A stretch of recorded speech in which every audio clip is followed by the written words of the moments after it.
আসসালামু আলাইকুম ওরহমতুল্লাহ। প্রিয় ভাই ও বোনেরা, আজকের ভিডিওতে আমরা আল্লাহর মহিমান্বিত নাম আল কাহ্হার নিয়ে আলোচনা করব।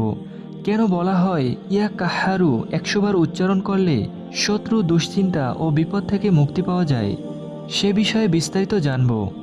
আল্লাহর 99টি গুণবাচক নামের মধ্যে অন্যতম হল আল কাহ্হার। এর অর্থ তিনি সর্বশক্তিমান, যিনি জালিম ও অসত্য শক্তিকে পরাস্ত করেন। কোরআনে আল্লাহ বলেন, তিনি তার বান্দাদের উপরে সর্বশক্তিমান। এই নামটি আমাদের জন্য আশ্রয়স্থল ও শক্তির উৎস।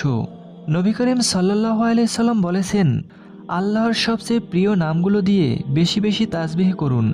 যখন আমরা মনোযোগ দিয়ে আল্লাহর গুণবাচক নাম উচ্চারণ করি, আল্লাহ আমাদের প্রতি বিশেষ করুণা দেখান এবং বিপদ থেকে রক্ষা করেন। ইয়া কাহ্হারু উচ্চারণ আমাদের অন্তরের সাহস ও শক্তি জাগিয়ে তোলে।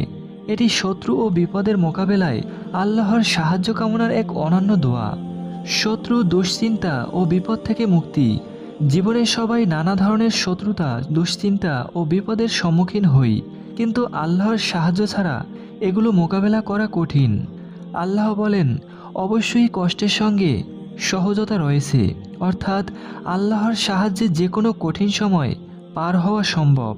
নিয়মিত ইয়া কাহ্হারু উচ্চারণে মুমিনের মনোবল বৃদ্ধি পায়, দুশ্চিন্তা কমে এবং বিপদ থেকে মুক্তির পথ সুগম হয়।